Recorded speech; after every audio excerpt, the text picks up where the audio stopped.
Good evening and welcome to the 2014 deliberative session for the Pemi Regional School District. My name is Quentin Blaine. I'm the school district moderator. And we will start the meeting with the Pledge of Allegiance. If you all please stand.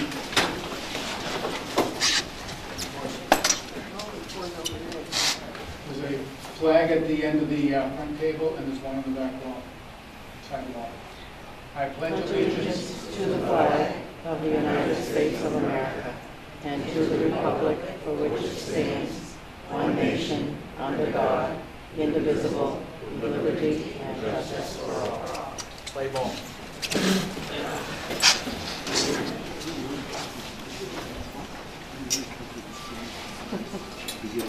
And as a preliminary matter, is there anybody here that hasn't registered to vote yet with the supervisors with the checklist? Please check in with the supervisors. And are there any non-residents of the school district here who cannot vote tonight? Please identify yourself. Thank you. The purpose of this meeting is to review the warrant that's been proposed by the school board. We will consider any amendments that may be offered. We will vote on amendments, but we will not vote on the articles themselves. All voting on the articles will happen at the town elections, at the polls on March 11 this year. So that will be the final vote on these. This is the deliberative session to discuss them. Please ask all questions through the moderator, and I will direct who may answer them. If you are speaking, please use the microphone and identify yourself by your name and your town of residence each time that you speak to the meeting, please.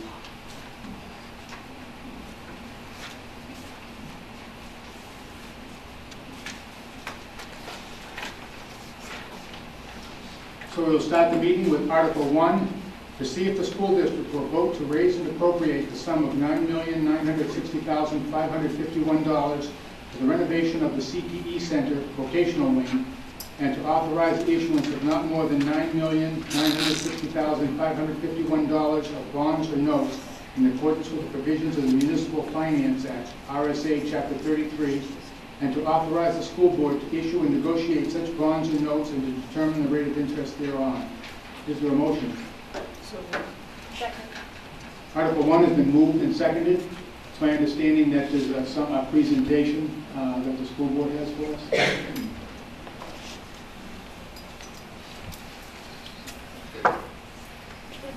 Mr. Howard.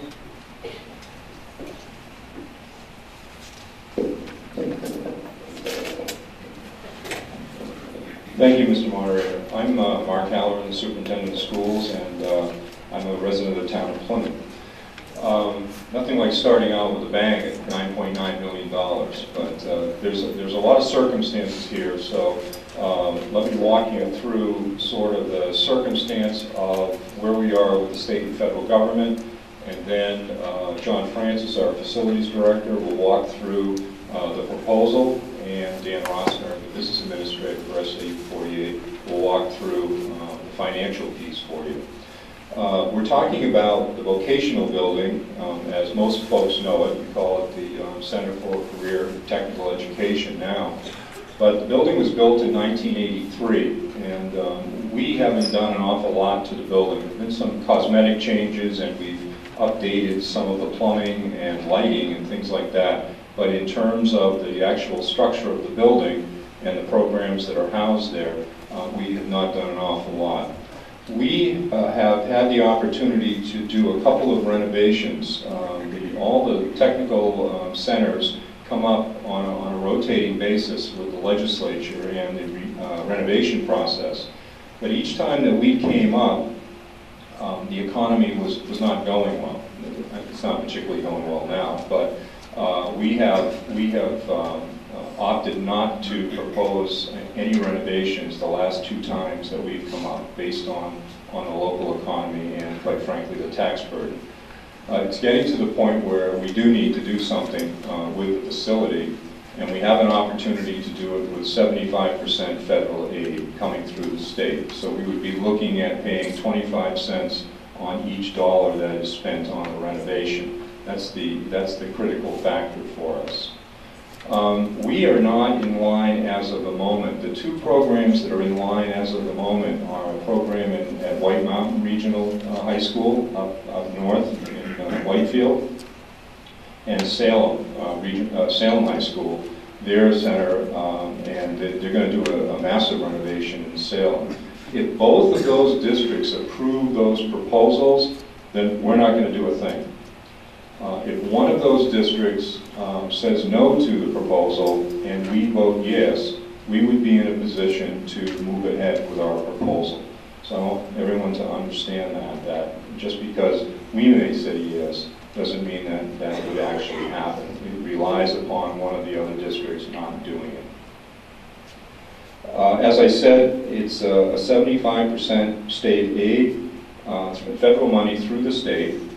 In the old days, that 25% may have been helped with 55% state aid, but the state building program right now is frozen. They're paying all the existing bonds, but they're not taking any new proposals. So we would be getting 75 cents on the dollar. If the district were to say yes, it would be in the ballot box on town meeting day, and it would need 60% of the vote, a super majority of the vote, not just a simple majority. What we're going to do is have John Francis walk through the entire proposal for you, and we're open for any questions, and then Dan Rossner will talk a little bit about the 25% and the burden that would be placed on local taxpayers. This is the night for all the questions. Channel 3 is here, and we appreciate that very much, and thank all of you for coming. And this is the night to really ask all the questions about the facility and to make sure that we've covered everything that you think is important. John? Mr. Martin? Mr. Francis. Hi, good evening. I'm John Francis, Facilities Director for SA 48. What I'd like to do tonight, before I get over to the actual floor plan, is just go over a rough general scope of work. For the project, and then I'll get into the floor plan, and then any questions that you guys may have, I'll try to answer them. For the general scope of work, probably one of the big pieces is going to be the new wood chip heating plant, which will be located on the southeast side of the vocational building, which is pretty much where the boiler is housed now. We'll be able to use the existing stack with a steel liner in that, and that will be sized to handle the load for the high school as well as the CTC center. And then the high school boilers that exist now, that we have now, those will be the backup to the VOTEC systems as well as for our shoulder seasons, fall and spring. We're also going to look at new electrical infrastructure, and that would include phones, data, PA and fire alarm systems, as well as new panel layouts and power distribution. We will also pull apart the HVAC systems and controls in the building, and those will be replaced with new, higher efficient components. We'll be doing some plumbing upgrades, mostly the things that we haven't touched over the years. We'll be getting to those. We'll also be putting in a new elevator. Will be relocated, and it will become, it now is a 3-stop elevator. It will become a 4-stop elevator because of the 2 different heights that exist in the CTC center in the lower section on the southeast side. We're also planning on removing the southeast glass wall. To most of us, it's known as the prom wall. We'll be taking that off, and I have some conceptuals that you can see what that will look like. We'll also be taking that interior wall out, which will be gaining additional square footage for classrooms up from that existing wall. We'll also be replacing the roof. It's the last section of roof that has to be done on this facility. And we'll be looking at security upgrades, which would include electronic doors and security cameras. And then also there'll be a new egress stair tower. The existing stairs that are in the building now are undersized, so we'll be building a new stair tower. And also the 1983 generator that came with the building, we're going to replace that that is, she's tired and on her last legs. I also, the total square footage that we'll be touching is 41,220 square feet. I think it's important to note too that we will not be increasing the footprint of the building. So I know things look pretty sharp on the conceptuals on the outside. It tends to look like a brand new building on that end, and that's not an addition. It's just we're redoing the square footage that exists. For the classrooms and lab renovations, it'll pertain primarily to our existing programs in the CTC Center, which includes autos and their equipment, culinary arts and their equipment, marketing and their equipment, health law and their equipment, drafting and their equipment. I'm going to try to, if you can't hear me from over there, then I'll slide everything over this way so that you can. I'm going to give it a shot. I think it becomes the mic under the table.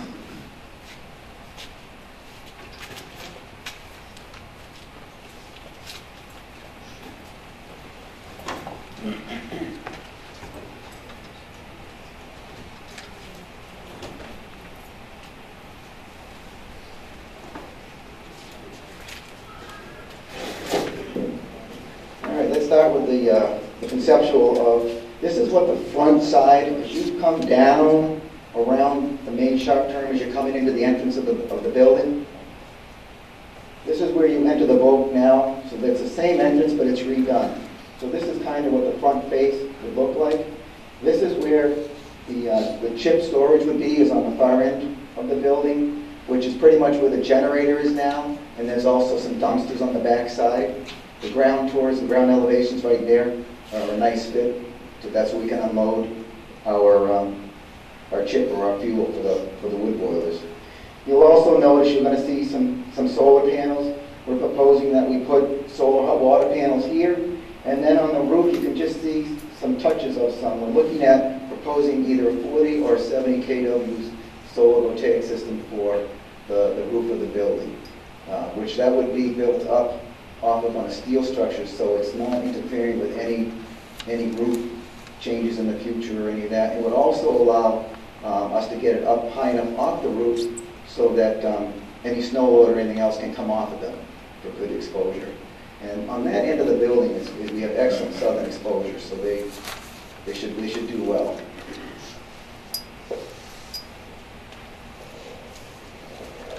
This is a view of where what we all call the trom wall is located, and you can see that the trom glass wall is gone and there's basically a new fascia put on the building, and that also the classrooms will actually be able to get right to those windows. They'll be right there. As it is now, there's like a hallway and egress area in those sections. And it's really lost space for us. It's not unused, and at this point we never even use it for egress as well. So that'd get a good plus on added space. This is where the backside where the wood bin would be, and as you'll see when we get into the floor plans, we're expanding autos from a 2-door into a 5-door bay system, and when I get into the floor plans, I'll show you how that kind of lays out on that floor downstairs. Any questions so far? Arthur? Go ahead.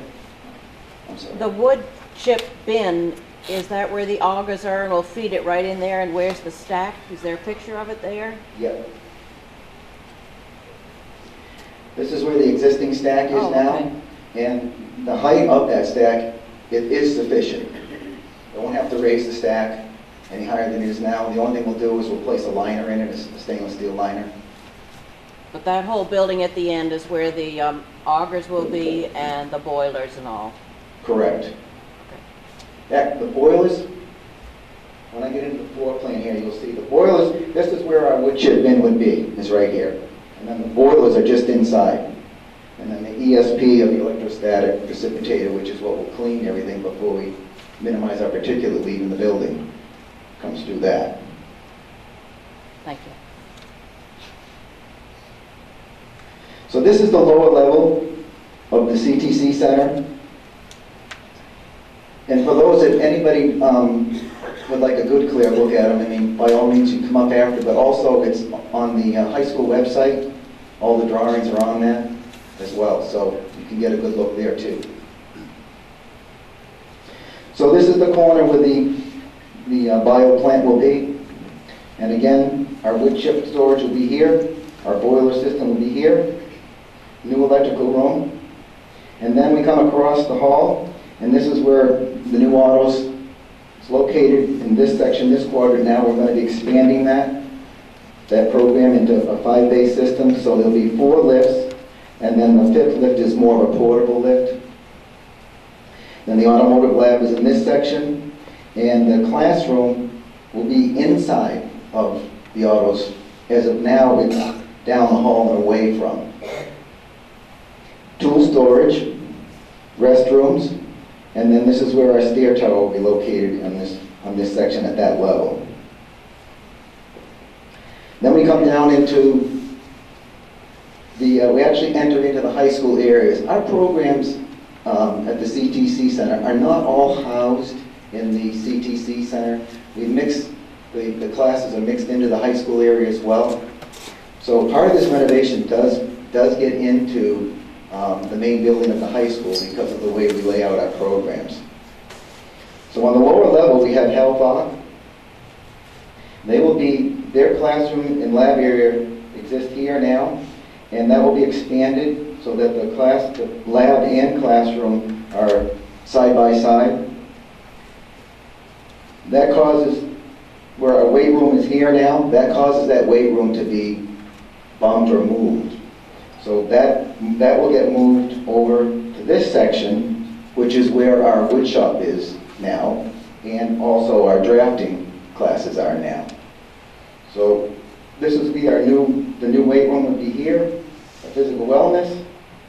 So then the woodworking gets moved over to another lower classroom on an outside wall here.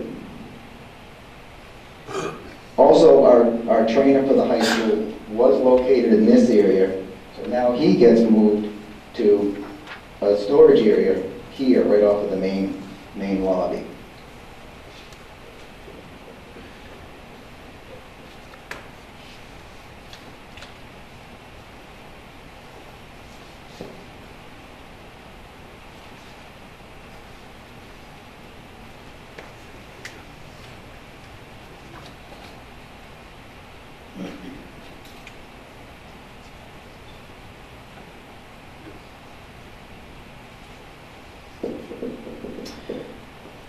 Oh, Mark, I grabbed the wrong one. I'm sorry. But while I have this one, I'd like to show you more of the site of how we get the trucks backed into to unload wood chips, because they'll be coming in obviously tractor trailers.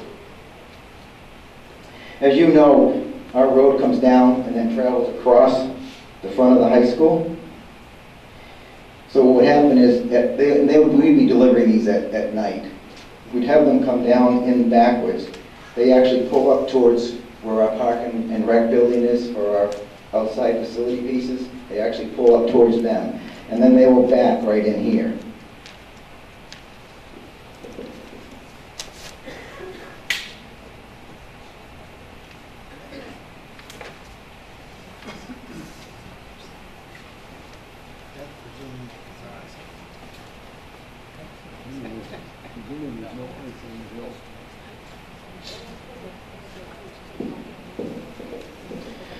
This is the main level, which when we come in the front door, it's actually what we consider ground level on the northwest side of the building, or southwest side of the building.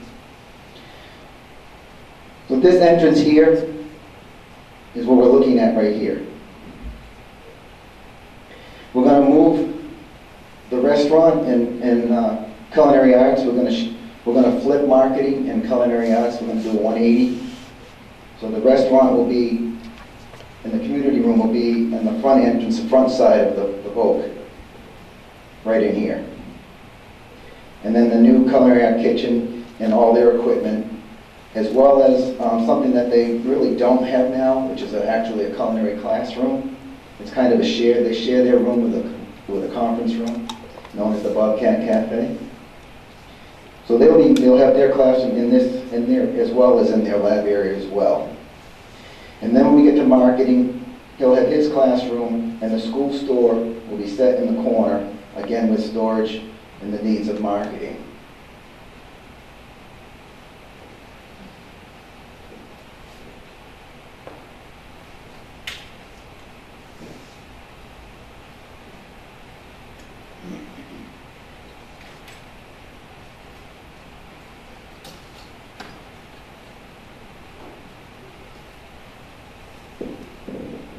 And then we get to the top level. This is where drafting will shift from the bottom level now to up to the top level. And there'll be a drafting area, and then what we call a STEM classroom. And this is where the digital media is housed now. They'll be turning that room and extending it, and also increasing the space of that room along the southeast side. Student services will move to across the hall in the midsection, and then we have one more office conference room placed in the back, and this area of the top floor of the boat will remain as is. Any questions for me? Mr. Moorhead? Dave Moorhead, Plymouth. If this does pass and the other two doesn't, one of the other two renege, when would this project start and how long? It would start in this summer in July, and it would be a two-phase project. The first phase that we would do would be the wood chip boiler, so we can begin to grab savings right out of the gate, as well as autos. And then the second phase, we'd start to get into more of the meat of the building, which impacts a lot more space. We would do that in summer two, the following year. Yeah. Maureen Ebner, Plymouth. Could you tell me where the wood chips would be coming from? Nice. That was a smart aleck answer. He said the forest. I didn't hear. The forest. We'd probably go out to bid, and we would, select a broker. That hasn't been decided. No. I would like to think that they would be coming right out of the local area. I mean, we do have some chip plants that are very close to home here. So I'd like to think that we could work that out. And could you explain to us a little bit, maybe Dan's going to do that numbers-wise as to how this is going to help us and save us money in the long run with the wood chips? Yeah, that would probably be for me. Okay. Yep.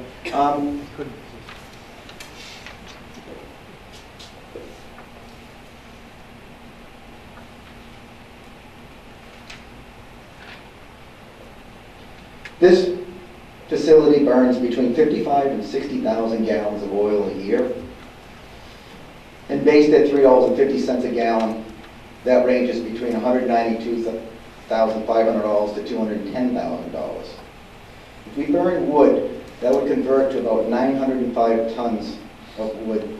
And if we put a price of $60 per ton, which is a little on the high side, but it's a good solid number, that cost would be about $48,870 a year.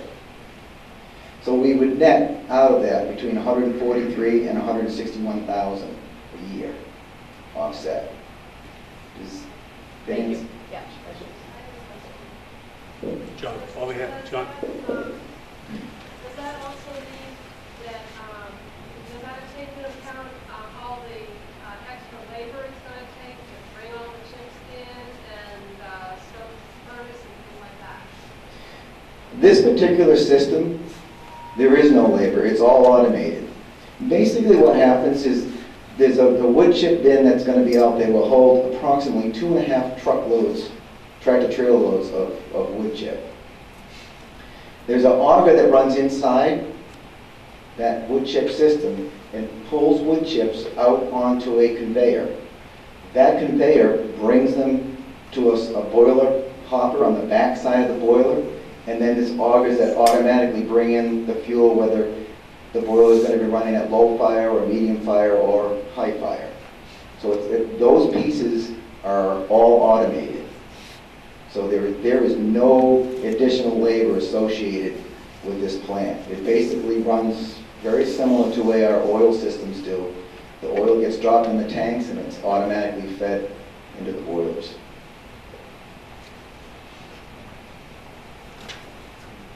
Dave, go ahead, come again. If somebody wants to see one of these systems in working, go up to the Grafton County complex. They have one up there now. So Thank you. It would My entree. explain a lot of that.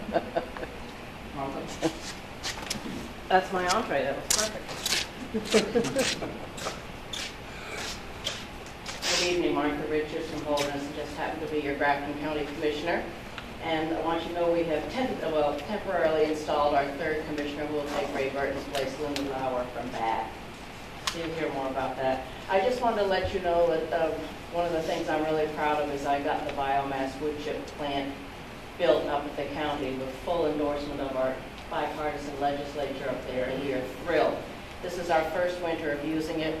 We had the ribbon cutting ceremony in June, and we've started it up in about September, and even in this cold spell, it's done beautifully.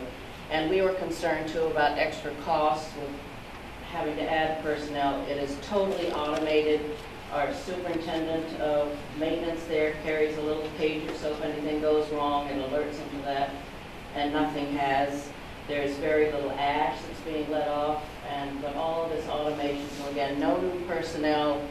EPA endorsed. We've gone from 90,000 gallons of oil down to 9,000. We've got immediate savings.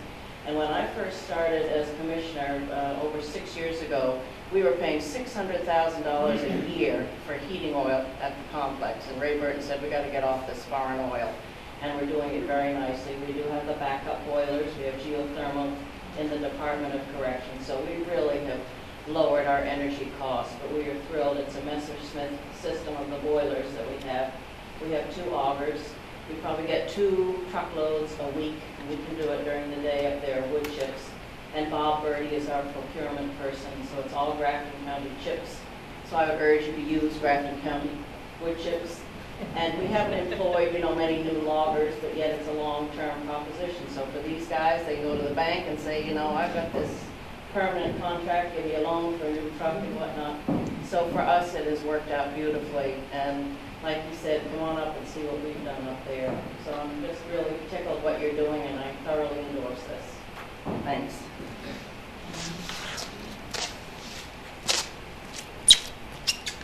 Any other questions or comments, sir?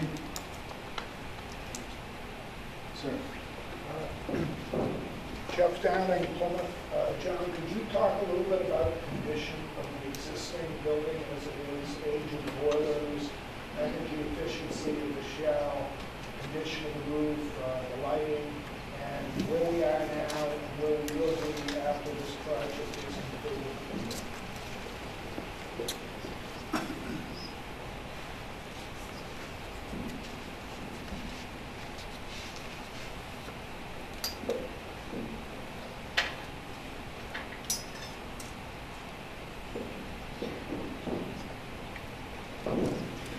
I believe I referred to those items as what we call our deferred maintenance, which Mark kind of alluded to earlier, that we haven't done a lot.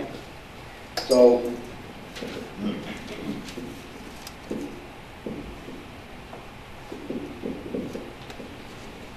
the boiler that we have is obviously original to the building, and it, most of the equipment we have, it usually has about a 20-year lifespan. Boiler can be 25 to 30. And we're at 31 years, so. It being 5 o'clock, I will call the meeting to order. Agenda review and disposition. I'm all set, Madam Chair.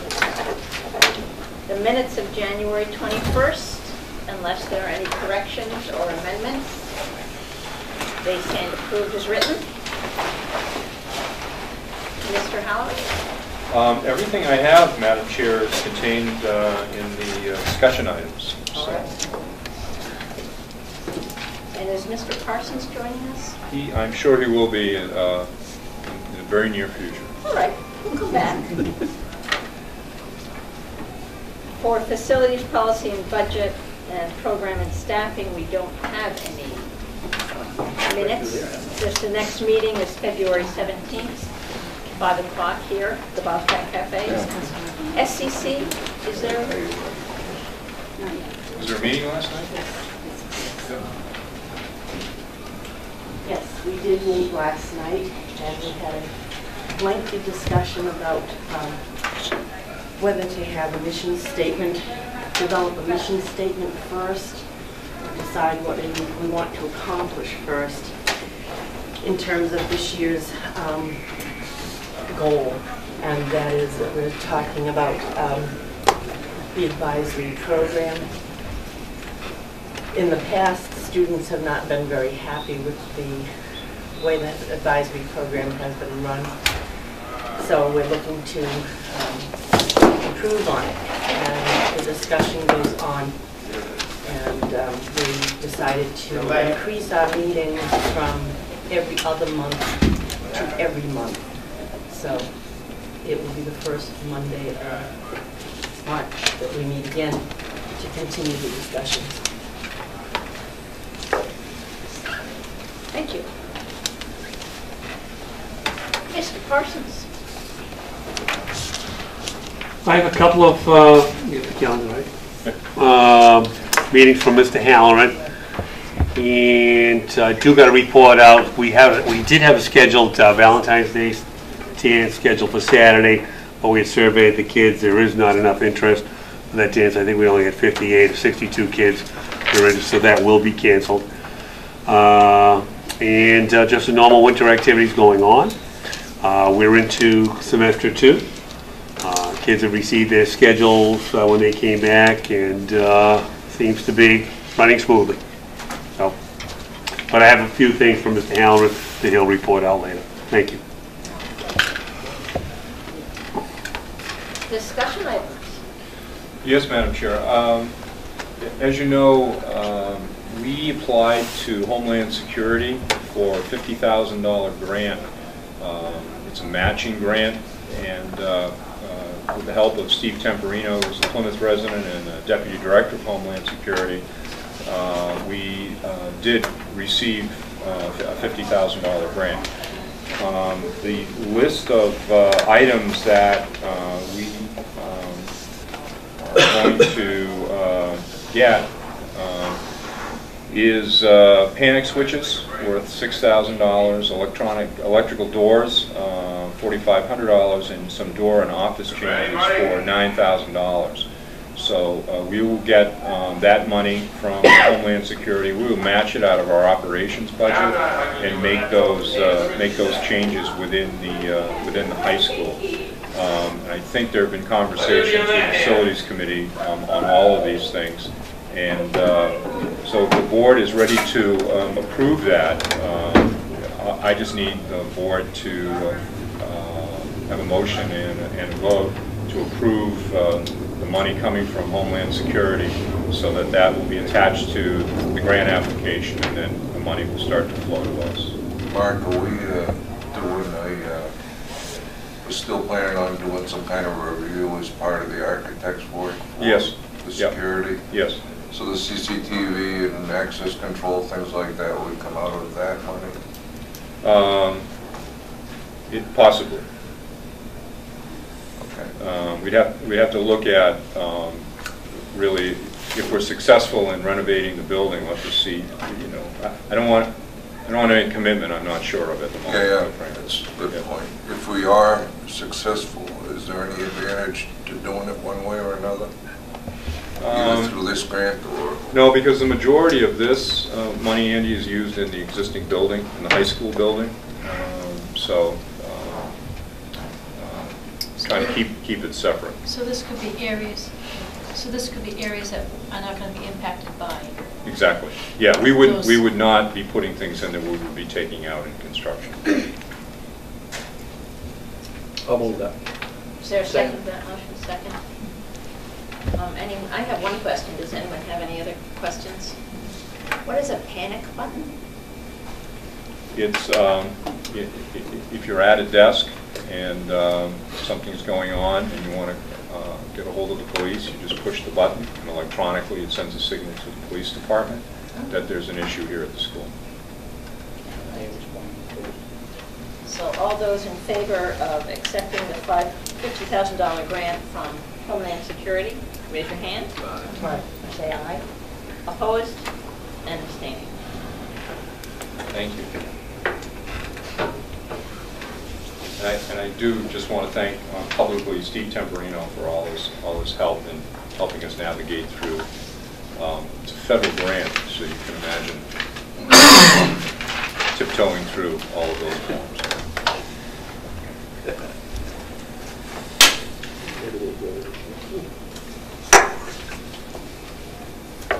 The calendar. The calendar has gone through program and staffing with a recommendation to be approved.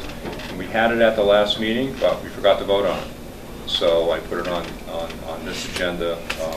I don't know if any of the members want to go back through this, but it's the same calendar that we've seen the last couple of meetings. Anyone need any questions answered with you? All right, coming from committee is the recommendation to accept the 2014-15 school year calendar. All those in favor? Aye. Opposed and abstaining. Thank you. And I have a deliberative session preparation as a general topic.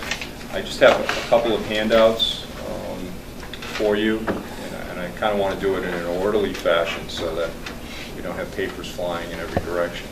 And then the board can make a determination as to how you want to proceed tonight. Andy, you had a question? To back up and talk about the Fibers Committee for just for a second, did the board already give them a list of items that we would either like or like to see them look at this year? Or? Thought we went through that last spring. Did we? So you've got a list? Yeah, their advisory, the advisory period was the topic, I think, that was sent along to the committee. We had two. I think the other one was block scheduling, and it was decided that we go along with the advisory. I did bring that before the board at the end of last year, somewhere around May or June.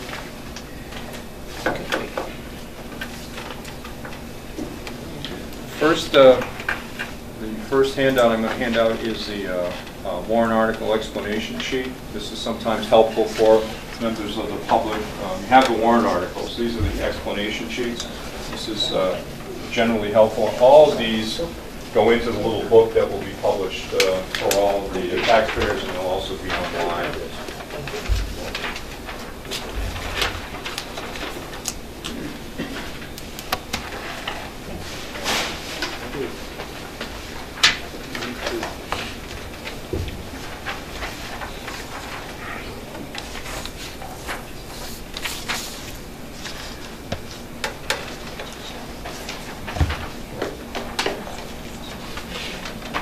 The next sheet I have is a replacement for pages 8 and 9 in your fact book.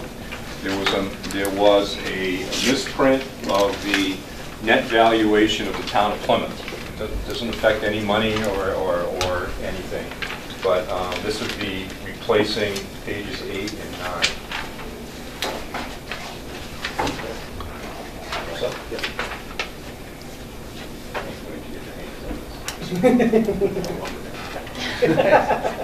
Oh, thank you.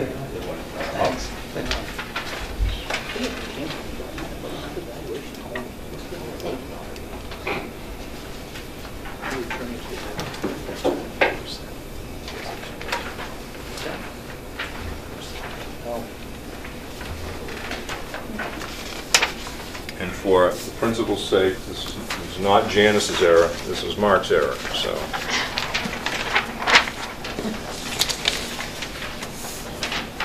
And this is a new core budget potential tax rate increase for the budget that we're bringing to deliberative session tonight. All the districts are going down except for the town of Plymouth. And the net valuation of Plymouth has been changed on this form. also.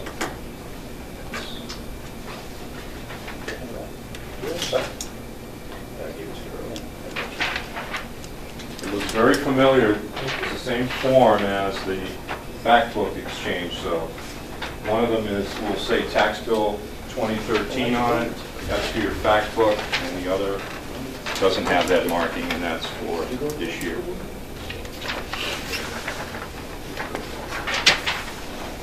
And for the Plymouth representatives, the reason that even with our budget going down, but the Plymouth portion of it is going up due to two reasons. One,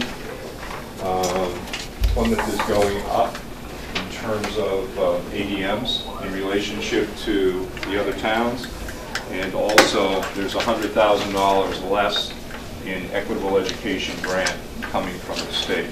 That number may change, because that number does change before we finally set the tax rate. So if Plymouth continues to increase in ADMs, that will impact the equation, but it also, Plymouth will be getting more money credited to it on the equalized, on the equitable aid. So sort of tricky to predict as best we can. So those are all the forms, Madam Chair. Everything is downstairs. There's probably 13 or 14 different handouts. And the way that we've discussed Article 1 is very similar to what we did at the bond hearing, that I would do an opening in terms of the possibility of doing this project and the relationship to White Mountain and to the Salem School District, and based on their votes. John Francis would walk through the program and the renovations, and then Dan Rossner would go over some of the financing of the program and the net cost after the 75% federal aid.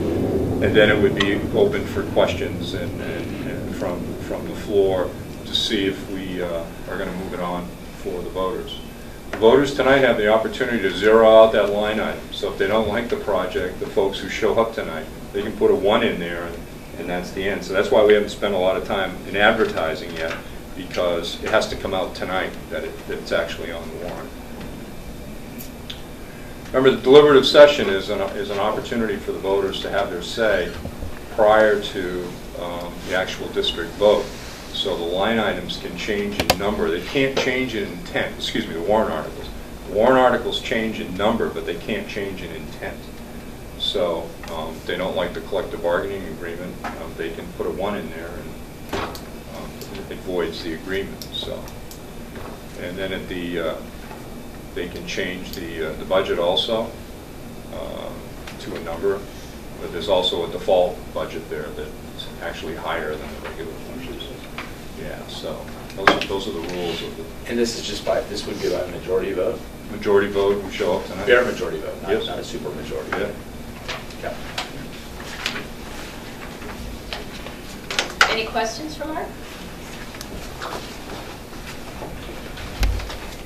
Now, we usually have people who, if I'm correct, who forget the exact wording. Well, they move the question on to the district meeting. Okay. So, and the moderator actually has that wording, but somebody makes a motion to move it along, and someone seconds it. All right. Do people just want to fly with it, or do you want to be responsible for a question? I'll do the negotiating. And that is 6, right? 5. 5, yeah, support staff, okay. Anyone else want to take on it? All right, we'll just go with it. I don't think that'll be a problem. It'll be fine. Yeah. People get excited and stuff. You think people get excited? Ed did with the roof. Yeah, remember it was roof too. All right. I think it was actually section 2 bid. It's the middle piece. 1, 2, 3. Anyone have any other business? Madam Chair, I have 3 items I would like to inform you on events that took place at the high school that I would like to make public. We entertained a move-up night a couple of Mondays ago. Very successful. It's a big incoming 9th grade class, approximately 190 students. and we had over 90% of the parents and the students that attended.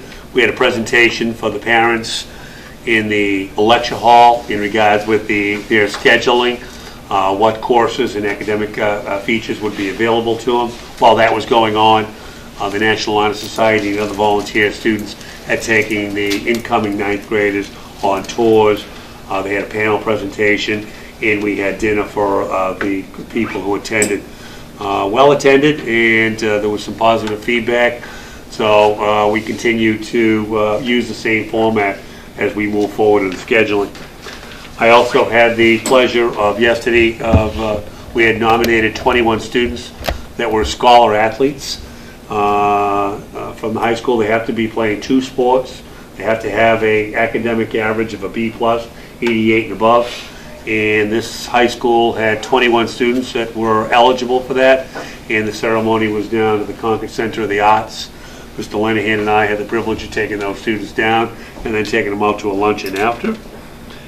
And on Saturday, I attended a ceremony at Pinkerton Academy where we had over 14 to 15 students that had their art or photography presentations that were accepted, either gold, silver, or honorable mention displayed at the Pinkerton Theater.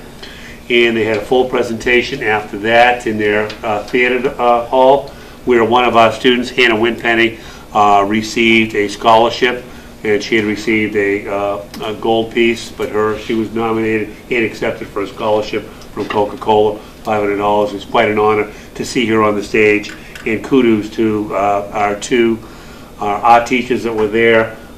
And Linda Sanborn got to go on stage, obviously, because she was the teacher that presented the piece with Hannah and Mary Donovan. A ton of parents from Plymouth and their students that attended. It was quite an honor to be part of that presentation, but kudos to the art department for that.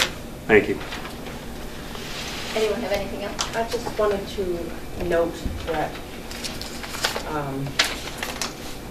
2 weeks ago I served as a judge for the Poetry Out Loud contest here at the high school, and Nora Doyle took first place, and the alternate is Chloe Boucher.